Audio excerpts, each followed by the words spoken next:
There was a time, I think, from a few faces I look around, I had a reputation of making a bit of noise, but it's from a previous time and a previous generation and all of that. So we keep close together, and I might ask one or two people, maybe Jerry Connors, just to keep an eye out at the back for the traffic, we don't mind, because there is traffic as we go along.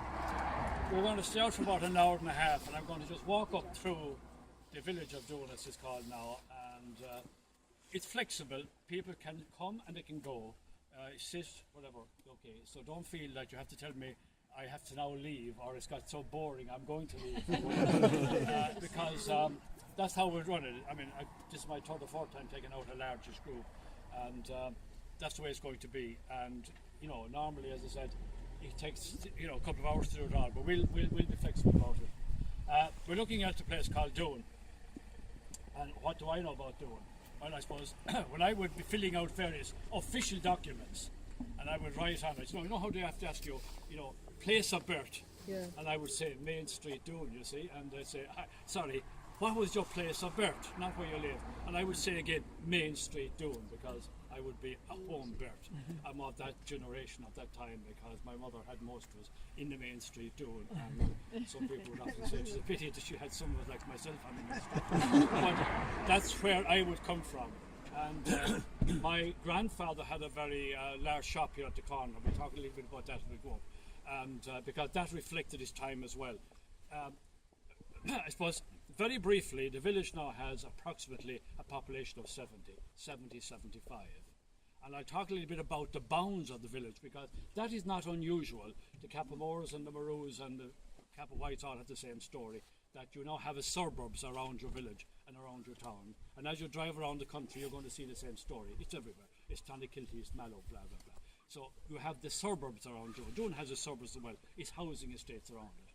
But the actual boundary of the village, which was determined, we'll say, in the 1901 census and the 1911 census, tells us that the population went from around 100, 110 odd back in the 1850s, and it peaked at about 500 in around the 1930s. So there was a time when there was around 500 people in the bounds of the village, as I'll be going along now. So you think of that number, 500 odd, and now there is 70 odd.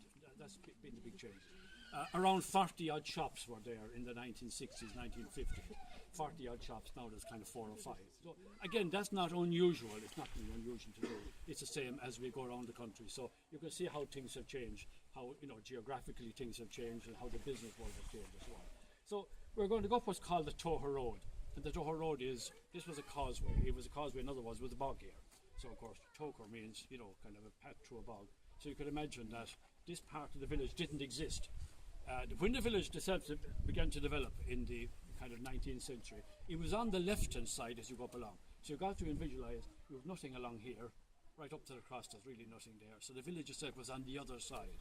And in the 1830s, they talk about there being about 30 mud cabins here, roughly 30 mud cabins, and a population of about 70, 80 odd. And it was on the left-hand side. The old maps will just show a handful of houses on the left-hand side. And that makes sense as well, you think about it. There's a river on the left-hand side. There's a stream there. And that's the way a lot of villages developed. They developed along by the stream. So you often wonder how a place kind of originated. And it was along the left-hand side, and the stream was there for water and so on and so forth. The catalyst for the village itself would have been a place called Kilmylan House. There was a large house down here, which was, you might call it the catalyst which brought a bit of business into the village in the middle of the 19th century. In other words, you have the beginning of the fruit shops and a little bit of saddleries and so on. And that was driven by a family called the Whites family, which gave its name actually to a village nearby as well. You know Kappa White? So the Kappa White family have a connection here with Doon. And the White family is a very, very famous family. So the first of the Aer Lingus pilots was a Captain White and all that sort of thing. So you have a lot of connections here with this family called White. The family actually have died out now, and the house is no longer there.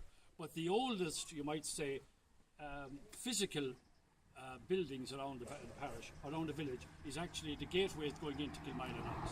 They're there since the 1750s. And by the way, because I was involved in teaching for many, many years, there's going to be an exam when we finish. So I have an exam here, and my assistant, who's gone, Luke, because he's at a time when it's difficult to hold concentration. So he'll be giving out an exam paper when we finish. Now, some people came on the walk last year, so they have an exemption already, and they're not allowed to pass on the crucial piece of information.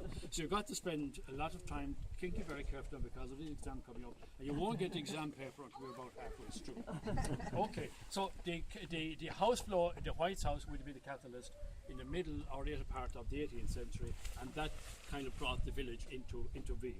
As I said, it began to peak then in the 1920s, 1930s, and then unfortunately, like a lot of little places, it began to go into decline. Now, the walk tonight will be mostly on the commercial life of the village, because I suppose most people have a fair idea about the coming of the nuns and the coming of the brothers. That's well talked about as well. But what isn't kind of well known is how vibrant it was as a little village. And by the way, in the 1911, it was called a town. So you must think of it. Actually, it was a town. There was about 500 or 600 people here. And I can kind of very briefly on my own personal story.